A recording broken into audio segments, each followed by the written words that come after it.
사이다 톡.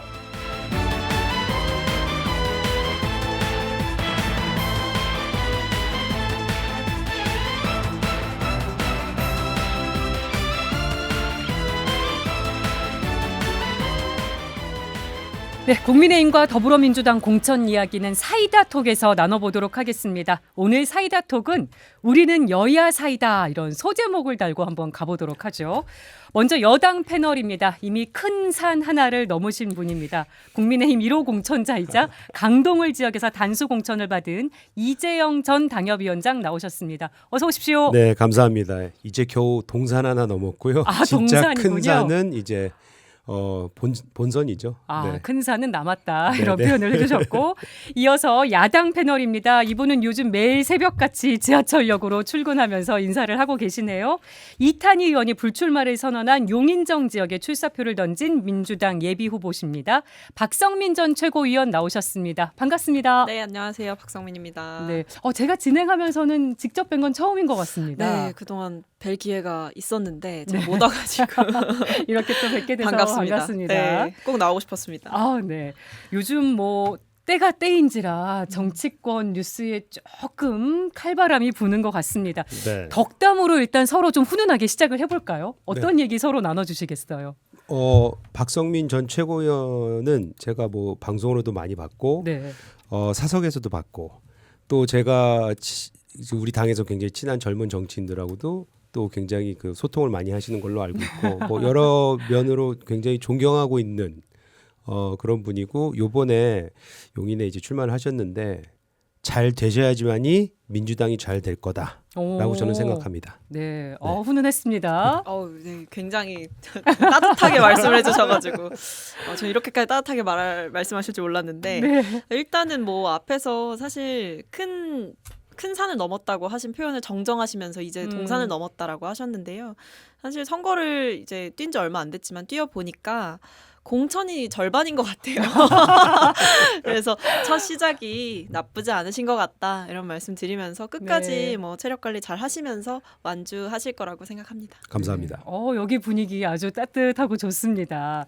두 분 다 지금 지역에서 활동에 여념이 없으실 텐데 홍보 플래카드도 사무실이나 건물에 다 거르셨죠? 네, 그랬죠. 네. 저는 사무실 계약을 앞두고 있어서 아, 곧 그러시군요. 엄청나게 크게 주문을 하고 기다리고 계신 네, 상태. 네, 그러고 있습니다. 매우 네. 중요한 거죠. 진짜 중요한 거예요. 네, 요즘 외벽 현수막은 굉장히 중요한 겁니다. 네, 잘 거시길 이름을 바랍니다. 크게 걸으라고 조언을 많이들 해주시더라고요. 얼굴도 중요하지 않습니까? 사진 들어가는 거. 얼굴, 이름, 메시지 간단하게 네. 그런 거 진짜 고민 많이 하거든요. 회의도 많이 하고 네. 굉장히 중요한 부분이라서 잘 아시겠지만 감각이 뛰어나시니까 예. 네. 고민이 많습니다. 혹시 본인 얼굴 말고 다른 사람 얼굴도 함께 넣으신 분? 없습니다. 저는 안 넣습니다. 아, 본인 얼굴만 넣으셨어요? 저도 아직은 계획이 그렇진 않습니다. 아, 네. 제가 이제 길을 지나다니면서 보면 네. 당 대표나 또는 대통령 얼굴을 같이 넣으신 분들도 종종 보여서 혹시 두 분은 어떻게 하셨나 궁금해서 여쭤봤는데 네. 일단은 각자 독사진을 넣으신 걸로 각자 얼굴 알리기 바쁘죠. 네. 알겠습니다. 일단 여당 얘기부터 해볼게요. 네. 지금 국민의힘은 한동훈식 시스템 공천이 좀 먹히고 있는 거 아니냐 이런 평가가 나오고 있습니다. 아직 초반이기는 합니다만 공천 막판까지 이런 평가를 계속 받을 수 있을지 어떻게 여당 본인이 소속된 정당 얘기부터 먼저 해주실까요? 제가 1호 공천 단수 공천을 받았기 때문에 너무 자화자찬하면 오히려 좀 이상해 보일 것 같긴 한데 그럼에도 불구하고 이제 몇몇 여론조사가 나왔잖아요, 최근에. 네. 거기서 국민의힘이 꽤 선방하는 그런 숫자들이 나오는 것 같아요. 근데 그거를 평가할 수 있는 것은 그럼 뭐가 있었을까? 네. 그러면 사실 공천밖에 없잖아요. 근데 공천이 나름 평가를 잘 받고 있는 게 아닌가라는 것을 이제 우리가 여론조사에서 유추해낼 수 있을 것 같고 예. 또 지역에서도 돌아다니다 보면은 많은 분들이 그런 얘기는 하세요. 잡음 없어서 좋다. 그리고 신속해서 좋다. 예. 예를 들어 저 같은 경우에는 2020년도에 3월 2일에 공천을 받았어요. 네. 근데 지금은 제가 2월 14일에 받았거든요. 훨씬 빨라졌네요. 훨씬 빨라진 거죠.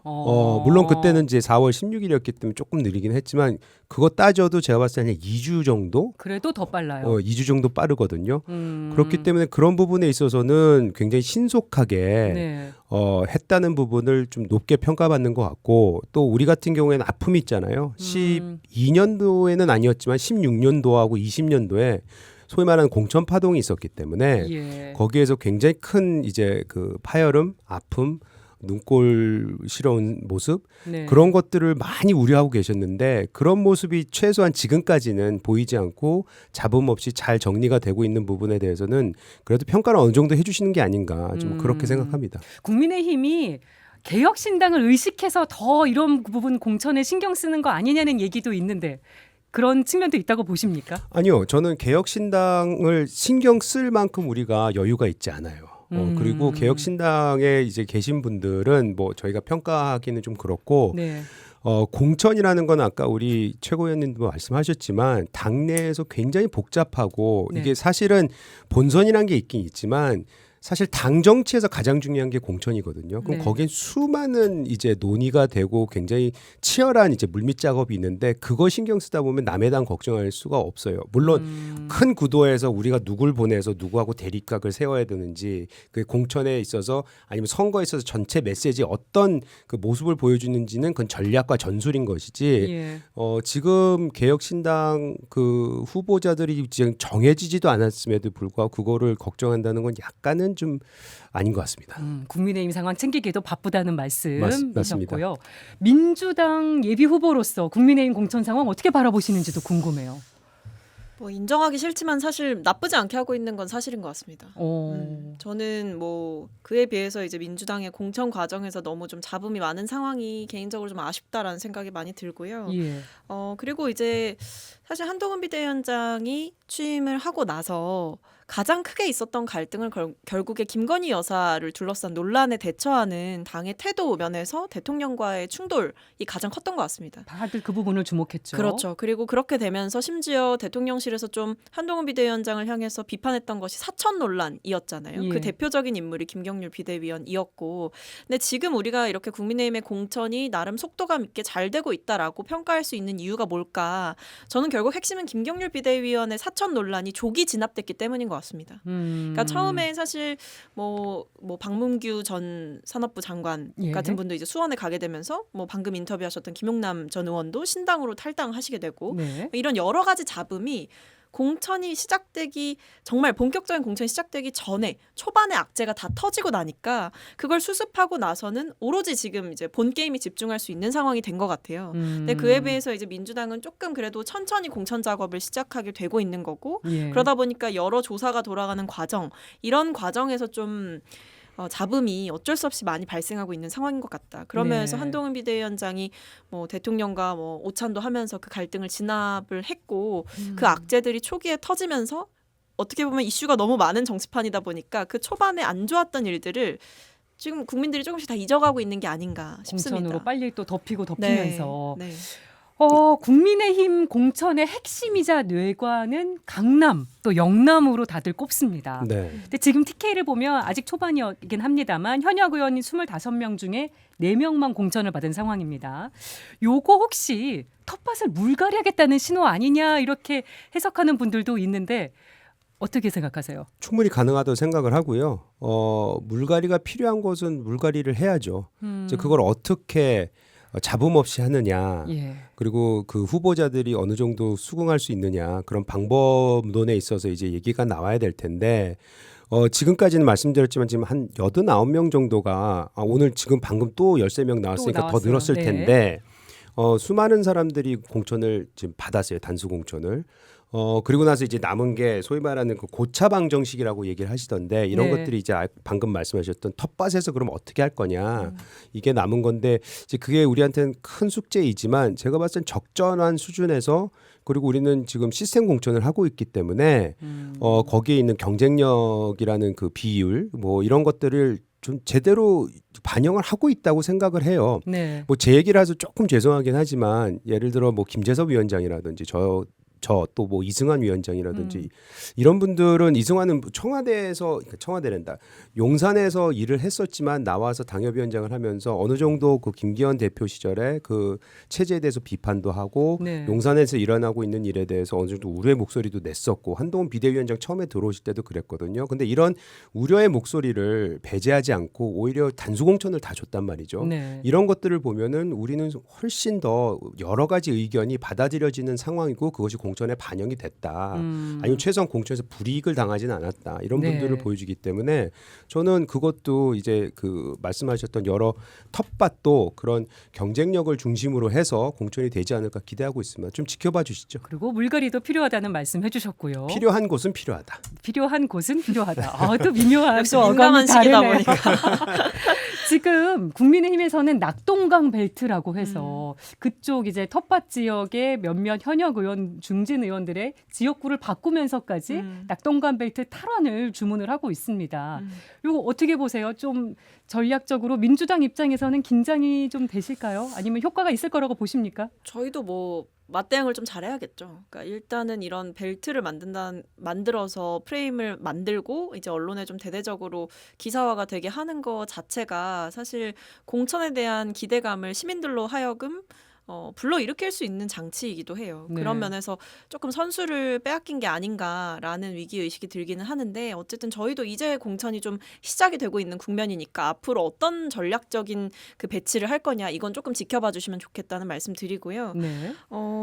글쎄요. 저는 근데 일단 여나 야나 지금까지 사실 지금까지 발표된 지역들은 크게 논란이 없는 지역들이 좀 대부분이기는 했습니다. 그래서 아마 앞으로 2월 말 그리고 3월 초까지 어떤 지역들에 대해서 어떤 결론이 나느냐가 좀 더 주목이 될 시점인 것 같고 남아 있는 지역이 많죠. 그렇죠. 많죠. 그리고 사실 보니까 공천 과정에서 빨리 발표하는 데는 그렇게 큰 논란이나 쟁점이 없는 지역들이더라고요. 네. 그래서 아마 2월 말에 결정되는 사안들 좀 집중해 주시면 좋겠다라는 생각이 들고 말씀해 주신 대로 결국 텃밭들에서 재배치나 물갈이를 할 수 있는 거는 아무래도 여당으로서 가지고 있는 프리미엄도 무시할 수는 없는 것 같습니다. 네. 이번 총선이 아니더라도 여러 가지 뭐 기관장이라던가 여당이 좀 재배치할 수 있는 공간들이 사실은 꽤 많아요. 야당보다는. 뭐 예. 대통령실에서 어떻게 좀 임명을 할 수도 있는 자리들이 있기 때문에 저는 그런 정치적인 거래가 가능한 것이 또 여당의 공천 과정에서의 프리미엄이기 때문에 네. 비교적 좀 잠잠하게 지나가고 있는 게 아닌가 싶습니다. 네.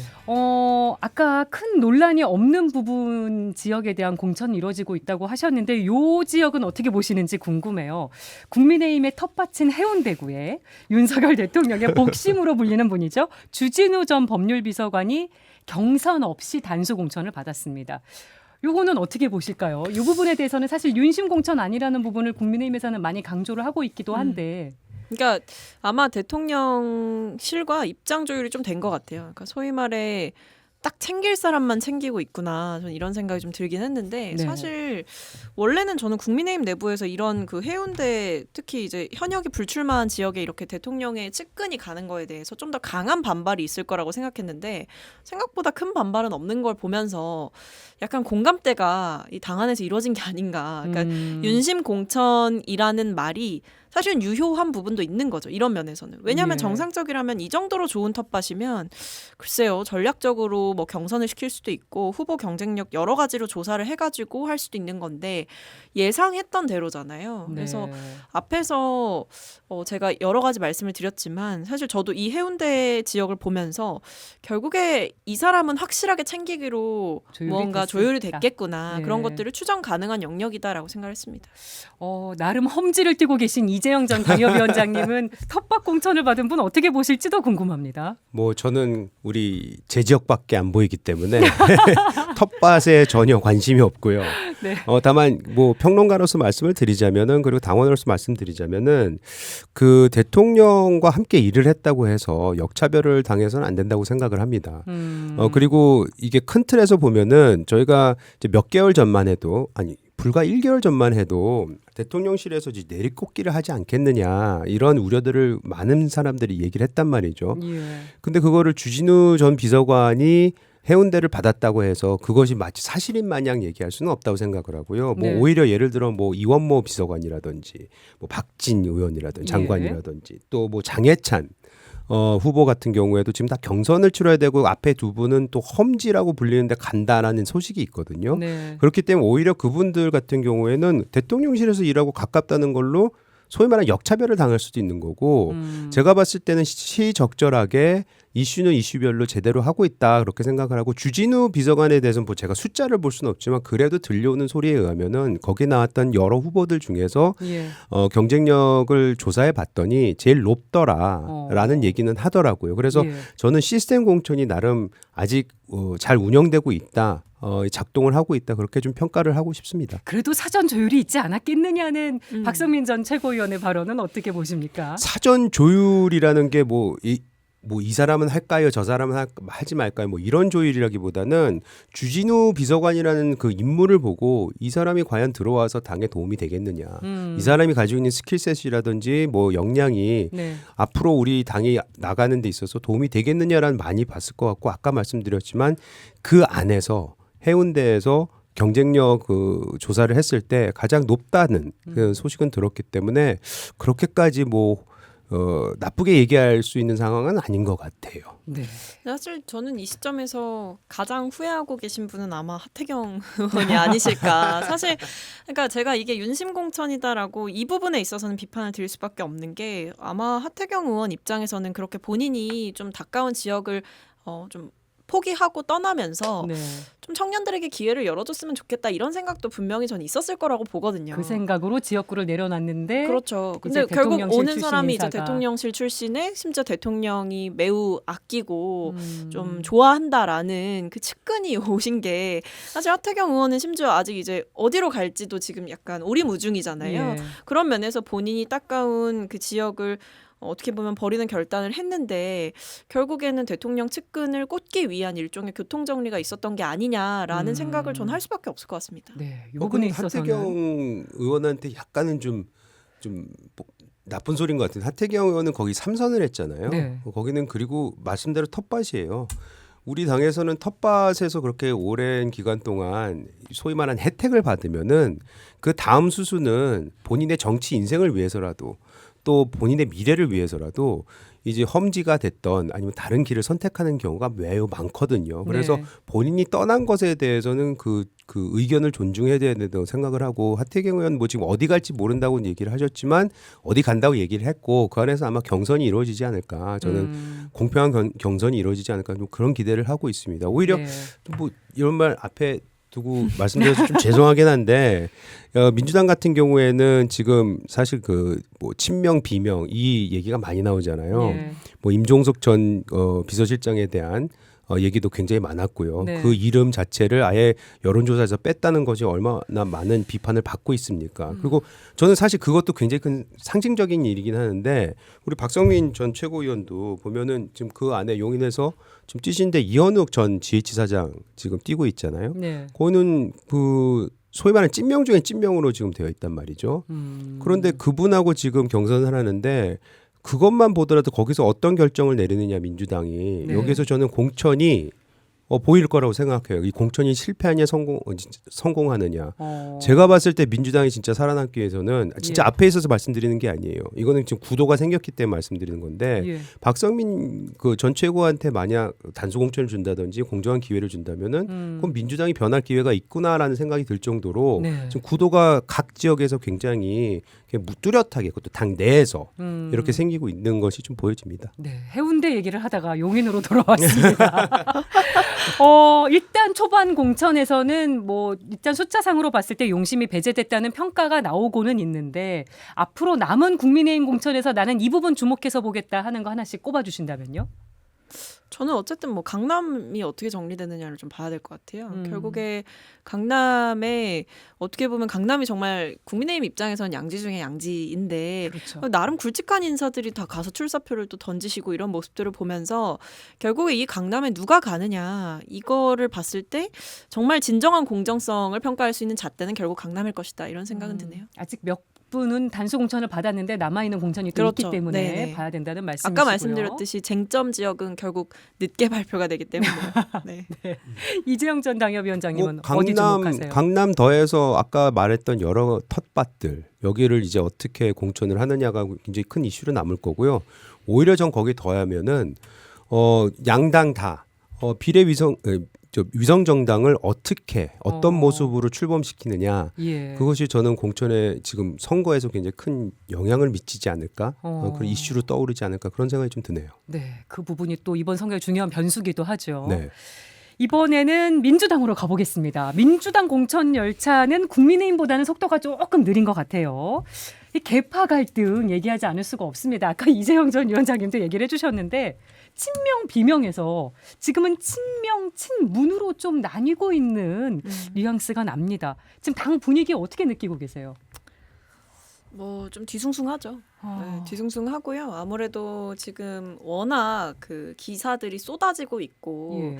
사실 뭐 여론조사 관련해서 기사가 되게 많이 나오는데 또 당의 입장도 제가 이제 확인해보고 하면 당에서 돌린 거 아니다. 뭐 이렇게 그러니까 예를 들어 현역 의원을 제외하고 다른 후보군들을 이제 넣어서 돌린 조사들이 계속 기사화가 되면서 언론에 좀 많이 주목을 받잖아요. 네. 근데 그게 또 당에서 나오는 입장은 주체를 확인해 줄 수 없다. 그리고 당이 한 게 아니다. 이렇게 계속 메시지가 나가다 보니까 어쨌든 그 지역에서 뛰고 있는 현역 의원들 입장에서는 반발을 할 수밖에 없고 네. 그러다 보니까 공천을 둘러싸고 갈등이 사실은 가시화되고 있는 시점이죠. 그러니까 오늘 동작을 현역 이수진 의원이 힘 빠지게 하는 여론조사 해명하라 해서 목소리를 많이 높였거든요. 얘기해 주신 그 부분에 대해서 좀 당내 혼란이 감지가 되고 있습니다. 네, 사실은 뭐 이 동작을 지역을 제외하고도 다른 지역들에 대한 여론조사가 있었다라는 보도가 계속 나다 보니까 예. 이게 뒤숭숭한 거죠. 근데 저는 이런 뒤숭숭한 상황일수록 결국 리더십이 중요하다고 봅니다. 이게 네. 공천에서 잡음이 나고 이 잡음이 길어지고 혼선이 길어질수록 결국 남는 거는 네거티브밖에 없어요. 그래서 네. 소위 말해 뭐 경선이 치러질 것이다라고 예상되는 지역이나 이런 데에서는 상대 후보끼리 또 뭐 비방이나 이런 것들이 이뤄지기도 하고 그러니까 여러모로 지금 저는 좀 지도부가 조금 더 투명하고 공정한 경선이라든지 공천, 통합공천, 네. 탕평공천 아니면 공정공천 이런 것들을 전면으로 내세우고 조금 더 엄격한 기준을 들이대서 행동에 임할 때지 지금 뭐 소위 말해 밀실공천, 비성공천 이런 얘기 나오는 거 굉장히 총선군명에서 안 좋습니다. 네. 상대 당으로서 민주당의 공천 상황, 뭐 계파 갈등이라든지 여론조사를 둘러싼 이 상황 어떻게 바라보고 계세요? 그러니까 이게 그 당사자들과 당에서 해명하는 내용이 너무 괴리가 크잖아요. 우린 돌린 적이 없다. 근데 당사자들은 아니 돌렸는데 무슨 소리 하느냐. 거기에 대한 명확한 해명이 아무것도 없기 때문에 그 갈등이 부추길 수밖에 없죠. 많은 네. 또 국민들 또 특히 지역 주민들은 자기네들과 함께 해왔던 의원이 만약에 이상한 방법으로 배제된다면 그건 또 용납이 안 될 수도 있는 거거든요. 근데 어찌됐든 간에 그 좀 중점은 이수진 의원도 그렇고 뭐 아까 제가 말씀드린 임종석 전 비서실장도 그렇고 또 오늘 탈당하셨죠. 김영주 국회 부의장도 현역 4선 국회 부의장이 탈당을 선언했어요.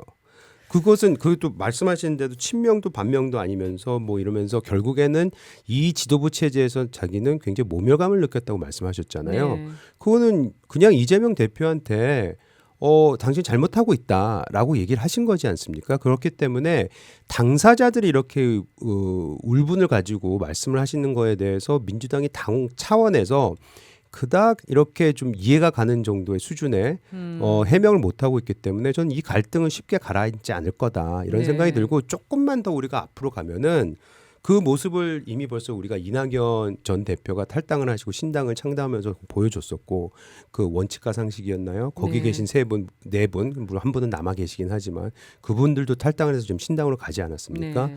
또 그 사이에 나왔던 뭐 이건 인터넷에서 돌아다니긴 했지만 민주당 내부에서 나온 거예요. 이것도 예를 들어서 그 어떤 특정 지역에 여러 사람 얼굴이 만들어진 포스터가 돌아다니면서 네. 여기는 찐명이고 여기가 내려갈 테니 당신네들은 비껴나라 뭐 이런 모습들이 다 민주당 내부에서 나왔던 얘기들 아닙니까? 네. 이건 밖에서 우리가 비판을 하기 위해서 만든 뭐 가짜 뉴스도 아니고 그 내부에서 나오는 건데 그것이 컨트롤이 안 된다는 부분은 제가 봤을 때 민주당한테는 전혀 도움이 안 되지 않을까라는 생각이 좀 드네요. 박성민 전 최고는 리더십 당 지도부 차원에서 좀 빨리 나서줘야 될 것 같다는 얘기를 했는데 현재 이 상황이 지속되는 배경은 어떻게 보세요? 그거는 이재명 대표가 이재명 대표 총선 이후에 그리고 총선을 통해서 이후에 본인의 입지를 공고하기 위해서 그러는 거 아니겠느냐라고밖에 볼 수가 없는 거죠. 왜냐하면 그런 의도가 없다면은 이렇게까지 본인한테 반대하거나 본인한테 혹여는 반대할 만한 사람들을 배제하는 것이 굉장히 너무 명확하고 뚜렷하게 보이잖아요. 그리고 이건 뭐 흘러나온 얘기긴 하지만 지난 4일이었나요? 문재인 전 대통령과도 만나서 문재인 대통령께서 그런 말씀하셨다는 거 아닙니까? 몇몇 사람을 거론하면서 이분들에 대해서 공정한 공천을 해줬으면 좋겠다. 그게 뭐 찍어달라는 것도 아니었고 제가 봤을 때 경선이라도 치르게 해달라라고 말씀하신 것 같은데 거기에서는 뭐 답변이 없었다. 그 뜻은 뭐겠어요? 전직 대통령이긴 하지만은 당신의 말은 듣지 않겠다. 뭐 이렇게 해석할 수도 있는 거잖아요. 그러니까 이재명 대표의 리더십이라는 게 그 어떤 명확한 답변을 내놓지 않고 오히려 하는 행동에 있어서는 반대하는 사람들 다 배제하는 게 아니냐 이런 모습을 보여주기 때문에 리더십에 당연히 뭐 궁금증을 가질 수밖에 없는 거겠죠. 그러니까 지금 뭐 제가 좀 뒤숭숭하다고 말씀을 드렸는데 어쨌든 공천 과정에서는 원래 뭐 많은 잡음이 있죠. 근데 참 민감한 문제예요. 그렇죠. 뭐 이게 여야 할 것 없이 공천의 계절은 사실 좀 서로가 아픈 계절이긴 한데요. 근데 저는 어쨌든 중요한 건 지금 이 모든 과정이 조금 거칠게 진행되고 있지 않나 싶습니다. 그러니까 뭐 당에서는 계속해서 부인을 하는 상황이고 그런데 이제 지역에는 현역 의원의 이름을 뺀 여론조사가 돌았다라는 이야기가 들리고 현역 의원들은 그에 대해 반발하고 뭐 하위 20% 의원에 대해 통보가 가기 시작하면서 탈당하고 그러니까 이 모든 과정이 굉장히 혼란스러운데 그러니까 반발하고 이제 당의 결정에 대해서 뭐 비판하고 이런 거는 늘 공천 과정에서 있어 왔던 거지만 이 정도로 과정 관리가 조금 잘 안 되는 거는 좀 이례적이지 않나. 저는 그런 면에서 지금이라도 저는 이제 공천을 관리하는 이제 실무 단위에서든 아니면 대표적인 의원이시든 아니면 당 대표가 직접 나서서 공정한 공천 그리고 정말 후보들이 납득할 수 있는 방식으로 제대로 하겠다라는 그런 원칙들을 다시 한번 천명해 줄 필요가 있다고 느껴져요. 공정한 공천에 대해서 그 누구도 제대로 얘기하지 않는다면 계속해서 뭐 이게 밀실 공천이다 아니면은 뭐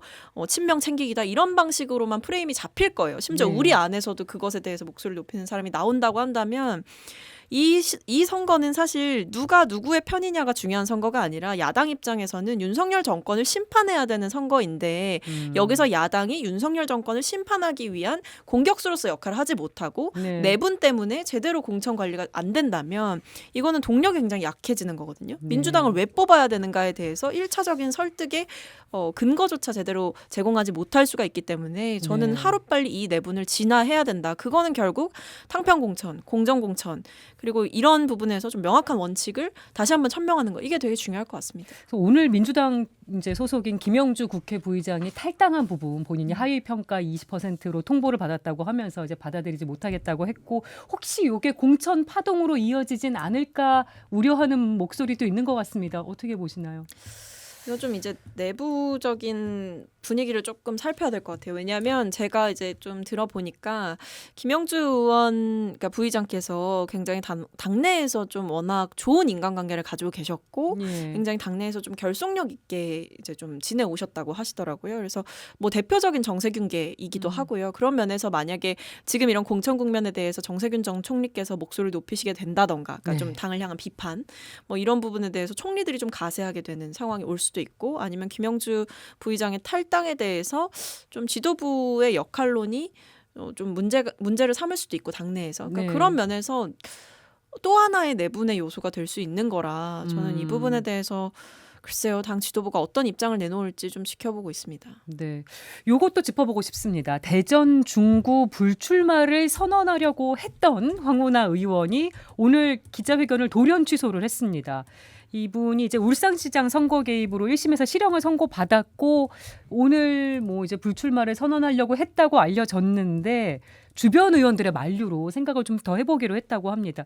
기자회견 취소 배경은 어떻게 보세요? 전 솔직히 말해서 이거 여기 와서 봤기 때문에 그러셨어요. 네, 그 기자회견 회견을 왜 취소했는지에 대한 뭐 내부 사정은 전혀 모르고요. 특히 뭐 민주당 얘기이기도 하지만 근데 그냥 황운하 의원 같은 경우에는 뭐 여러 가지로 이슈가 되어 온 분인데 거기에 좋은 이슈로 뭐 된 분은 아닌 것 같아요. 그런데 이분이 지금 방금 말씀하셨듯이 1심에서도 실형을 받았고 했는데 그거야 뭐 실형을 아직 대법원까지는 판결 안 받았으니까 거기에 있어서 본인이 출마하겠다는 그 의지를 뭐 마음대로 꺾을 수는 없겠죠. 그건 자유의지고. 그럼에도 불구하고 지금 주위에서 말렸는데 그럼 누가 말렸느냐 이것도 좀 들춰봐야 될 것 같고 그럼 왜 말렸느냐 네. 에 대해서도 뭐 제가 아는 얘기가 아니기 때문에 뭐 함부로 말씀드릴 수 있는 상황은 아닌 것 같습니다. 네. 박성민 전 최고는 어떻게 보세요? 저는 뭐 좀 잘 이해가 안 되는 상황이긴 합니다. 왜냐하면 분명히 이제 기자들의 취재가 갔을 거 아닙니까? 왜냐하면 네. 기자회견 일정이 잡히고 공지가 되기 때문에 통상 의원실로 취재가 가는 게 정상이고 그렇죠. 그때에도 관계자들의 응대는 불출마 맞다라고 이야기를 했다라는 거예요. 근데 또 이게 한편으로는 사실은 이 지역에 불출마하는 거였지 험지 출마나 비례 출마는 또 열어놓을 수도 있다 이런 취재도 또 있었다고 그런 얘기도 하더라고요. 나옵니다. 근데 그러다가 갑자기 결국에는 이 기자회견이 취소가 되면서 왜 취소됐냐 했더니 뭐 관계자들도 명확하게 답을 못하는 상황이 돼서 좀 저로서도 그러니까 같은 당의 사람이지만 저로서도 의원께서 결심하셨기 때문에 기자회견이 분명히 잡혔을 텐데 네. 이 결심을 뒤집을 만한 어떤 과정이 있었는지 음. 이건 조금 오리무중인 것 같아요. 근데 다만 아쉬운 것은 사실 어떻게 보면 이제 불출마를 선언한다는 건 정치인에게 굉장히 큰 결심이고 또 지역 주민들에게 보내는 하나의 큰 메시지이기도 하잖아요. 네. 그런 면에서 저는 조금 더 무게감 있게 본인의 확신을 가지고 움직였어야 되는 게 맞다. 이것을 이제 기자회견 예정됐던 시간 10분 전에 취소하고 이러는 것은 국민들이 보셨을 때 좋은 모습은 아니다. 이런 생각이 네. 듭니다. 제가 얘기를 들어보니까 뭐 저도 처음 듣는 얘기긴 하지만 예. 만약 우리 박성민 전 최고위원이 얘기하신 말씀이 맞다면은 그는 정치인으로서 매우 가벼운 행위죠. 뭐 고민이 많이 없진 않았던 것으로 보이나. 고민도 없었고 그리고 만약 고민이 있었다 하더라도 그걸 굉장히 쉽게 뒤집어 버린 거잖아요. 그리고 그 고민 뒤에는 불출마라는 건 정치를 안 하겠다는 수준의 메시지가 나와야지 뭐 감동이 있을 뻔한데 근데 불출마지 내 지역구에서는 안 하고 뭐 딴 데는 나올 수도 있고 비례로 나올 수 있고 뭐 이런 식의 계속해서 무슨 여지를 남긴다는 거는 그만큼 본인이 미련이 남아 있다는 소리고 그거에 대해서 정치인이 그 현역 의원이 그렇게 움직인다는 거는 한없이 가벼워 보이기 때문에 그거는 정치를 바라보는 민주당 지지자든 아니든 그냥 국민들한테 좋은 모습은 아닐 것 같네요. 네. 아까 국민의힘 공천 키포인트 어디에 주목하시냐 여쭤봤을 때 강남 얘기해 주셨는데 이번 민주당 공천 어떤 거에 주목하십니까? 전 진짜 아까 말씀드렸지만 우리 박성민 최고위원이 나간 이 지역이 용인정이 그러니까 용인정이라서 말씀드리는 게 아니에요. 저는 이 정치는 상징성이 되게 중요하잖아요. 그렇기 때문에 아까 김영주 의원의 그 탈당도 이게 진짜 하위 20%인지 아닌지 모르겠어요. 저야 모르니까 민주당 사정을. 근데 김영주 의원이 저렇게까지 얘기를 하는 거는 굉장한 상징성을 가지고 있는 얘기입니다. 네. 임종석 아까 지금 세 번째 얘기만 하는데 가지고 있는 상징성이 있잖아요. 네. 저 지역도 제가 봤을 때는 그 박성민 위원장이 가지고 있는 상징성도 있지만 특히 그 안에서 해야 되는 경선이 굉장히 큰 상징성을 가지고 있기 때문에 저 경선이 어떻게 가르마가 타지는지가 저는 관전 포인트라고 생각을 해요. 네. 저 친하지 않아요. 이분 진짜 잘 근데 몰라요. 일단 참고로 조금 더 정확한 정보를 말씀을 드리면 저희는 일단 전략 경선을 하게 될지 네. 그냥 단수로 제3의 후보가 오게 될지 아니면 지금 예비 후보로 등록한 이들 중에 단수로 누군가 공천을 받을지 이 부분에 있어서 아직 정해진 바가 없습니다. 그렇죠. 그래서 저는 지켜보고 있는 상황이고 다만 그 이제 결과가 나올 때까지 어쨌든 이 지역에서 정치를 해보겠다고 마음을 먹은 정치인으로서 지역 주민들께 계속 최선을 다해서 저를 알리고 선거운동을 하고 있는 상황인 것이고요. 네. 아마 이제 전략공관위 회의가 또 개최가 되고 하면 이제 용인정 지역에 대해서 방침을 정해서 결과가 좀 나오지 않을까 싶습니다. 네. 이제 프레임 얘기로 좀 넘어가 볼게요. 민주당이 내건 정권 심판론이 잘 안 먹히고 있는 거 아니냐 이런 얘기가 나오고 있습니다. 사실 아까 박성민 전 최고 해주신 얘기 중에 이 부분이 포함되어 있기도 했는데 그런가 하면 정부 여당 지지율이 회복세를 보이고 있어요. 오히려 민주당 지지율은 떨어졌고 요 분위기와 흐름 어떻게 읽고 계신지 코멘트 한번 들어볼게요. 저는 정권 심판론을 이제 민주당이 작년 중반에 가지고 나왔을 때 일단 프레임을 잘 잡았다고 생각을 했어요. 당의 뭐 지지율이라든지 대통령의 지지율이라든지 아니면 당내 사정을 봤을 때.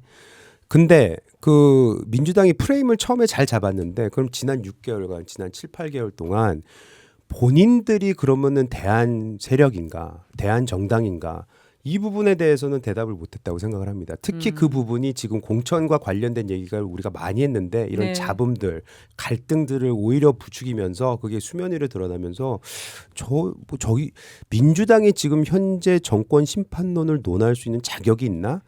아니면 최소한 대한 세력으로서 인정을 받나에 대해서는 국민들이 의아심을 가지고 계신 게 아닌가. 그것이 네. 지금 여론조사에 반영이 되고 있지 않나 그런 생각이 좀 드네요. 근데 또 상대적으로 국민의힘이 내건 운동권 심판론은 그닥 또 소구력이 없는 것 같다는 얘기도 있거든요. 이제 동부벨트 하면서 이제 운동권 심판론을 가장 먼저 들고 나온 사람이기도 한데 말씀대로 지금 뭐 운동권 심판론이 그건 대세냐 그건 네. 아닐 수도 있어요. 근데 이것도 뭐 여론조사 지금 말씀을 드릴 수가 없는데 제가 기억하는 숫자들은 그래도 나름 팽팽합니다.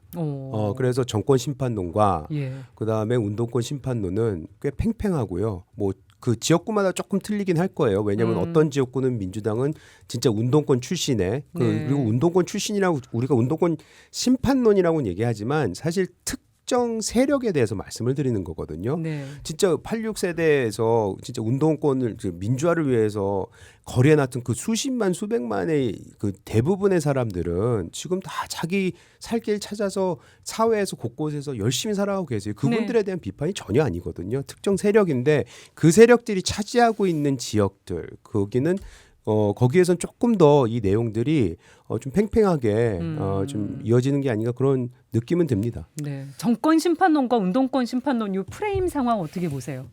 저는 한동훈 비대위원장이 운동권 심판론을 들고 나온 거는 운동장을 굉장히 좁게 쓰는 패배의 전략이다라고 보고 있습니다. 왜냐하면 한동훈 비대위원장은 사실 여당의 대표예요. 근데 여당이 이 총선을 치를 때는 단순히 이 특정한 인물 몇 명, 예를 들면 뭐 임종석 전 비서실장 이런 대표적인 운동권 인사만 청산하겠다고 선거를 하는 게 아니잖아요. 네. 그리고 여당에게 기대하는 건 아마 그런 부분은 아닐 거라고 전 생각합니다.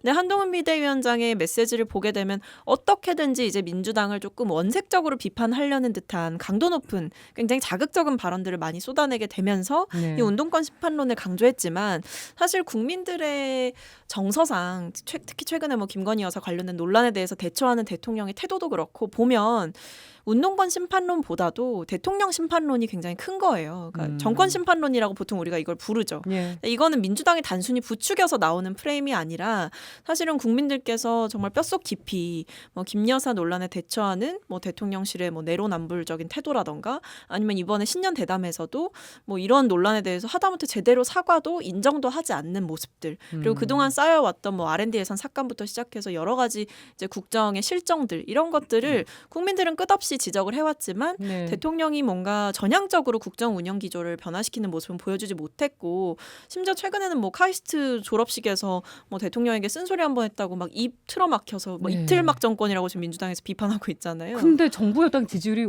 올라갔습니다. 네, 뭐 그런 부분에서 저는 일단 효과는 이제 공천 과정에서 좀 효과를 본 것 같다라는 공천으로. 생각이 들고 그리고 일단 지금 상승세라고 보기가 어렵다고 생각하는 건 일단 이번 주 조사만이 네. 나왔잖아요. 그래서 사실 지금 여의도에서도 예의주시하고 있기는 한데 한 주 좀 더 지켜봐야 된다. 네. 그런 면에서 이 과정 동안 민주당의 공천 잡음을 어떻게 제거하고 저희가 또 어떤 원칙을 세워갈 거냐. 이걸 통해서 저는 충분히 지금의 상승세가 그냥 일시적인 현상으로 끝날 수 있다라고 생각하고 있습니다. 네. 요 상황에서 요 질문도 드려보고 싶어요. 오늘 국민의힘 한동훈 비대위원장이 신당 창당을 추진하고 있는 조국 전 법무부 장관에 대해서 그분이 운동권이 맞긴 한가. 전두환 정권 당시에 만들어진 특혜인 석사장교 제도를 이용했다 이렇게 비판을 했습니다. 그랬더니 조국 전 장관이 석사장교는 전두환 노태우 정권 하에서 운영된 제도다. 한 위원장 말대로 이게 석사장교가 군필했다고 운동과 무관하다는 말은 어불성설이고 따지려면 국민의힘 전신정당인 전두현 노태우 일당에게 따져라. 이렇게 또 응수를 했습니다. 이 상황 어떻게 보시는지도 들어보고 싶은데요. 그러니까 이런 게 제가 말씀드린 이제 운동장을 좁게 쓰다 보니까 생기는 문제라는 거죠. 사실 뭐 비대위원장님의 말씀에 얼마나 공감하실 좀 궁금하긴 한데, 그러니까 이게 지금 여당의 비대위원장이 조국 전 장관과 맞서가지고 조국 전 장관을 비난하겠다고 내놓은 게 석사장교 이런 거는 별로 제가 봤을 때는 뭐 좋은 전략이 아니다. 그러니까 소위 말해 이런 거는 정말 강성 지지층들을 결집시키고 그분들이 환호할 수 있는 전략일지언정 네. 사실 이번 총선의 핵심은 수도권 선거일 텐데 그 중도층이나 무당층의 민심을 잡는 데 있어서 조국 전 장관 석사 장교하지 않았습니까? 이런 한동훈 비대위원장의 비판이 얼마나 유효하냐. 이건 별로 유효하지 않은 공격이다. 저는 그렇게 네. 보고 있습니다. 어떻게 생각하세요? 저는 조국 전 장관을 이제 한 단어로 설명하자면 위선이라는 단어가 생각이 나요. 그러니까 본인이 비판했던 기득권이라든지 뭐 이런 거에 대한 교육 체계 뭐 이런 거에 대해서 많은 비판을 하셨는데 네. 정작 본인이 거기에서 위선적인 모습을 보여서 지금 재판까지 받았고 저 실형까지 받으신 분이잖아요. 본인 가족들도 그렇고. 네. 근데 이게 단순히 그런 위선적이다라는 얘기를 하는 것보다 아마 한동훈 그 비대위원장의 그 스타일이기도 하지만 조목조목 그러니까 한 사례를 들어서 이해가 가기 쉽도록 그러니까 국민들이 위해서도 아 맞다 그렇지라고 생각할 수 있는 쉽게 알아들을 수 있는 그 사례를 이렇게 계속해서 말씀을 하시는 부분이 없지 않아 있다고 생각을 하고 네.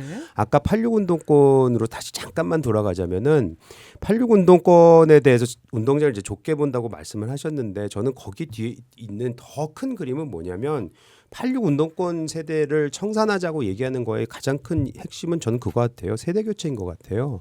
왜냐하면은 지금 현재 우리 정치권이 뭐 길거리에 나가거나 아니면 우리가 여론을 보거나 고관여층이 되거나 많은 분들이 하신 얘기는 그거 아닙니까? 지난 몇 년 동안 싸우지 말아라. 네. 근데 그 싸우는 핵심에 있는 분들이 누구예요? 진짜 과거에 물론 대한민국의 발전을 위해서 노력하셨던 민주화 세력도 있고 산업화 세대도 있습니다. 예. 근데 그 두 세력이 그냥 정치권에 딱 틀을 잡고 있어서 본인들이 만들어 놓은 대한민국이 더 낫다고 서로 싸우고 있어요. 미래에 대한 얘기를 하나도 못 하고 있거든요. 근데 전 미래에 대한 얘기를 하려면 세대 교체가 돼야 되는데 예. 86 운동권 같은 경우에는 상당히 많은 수가 아직도 민주당에서 자리를 너무 잘 잡고 있으니 그들이 물러나 줘야 되는데 스스로 물러날 생각을 전혀 안 하는 거예요.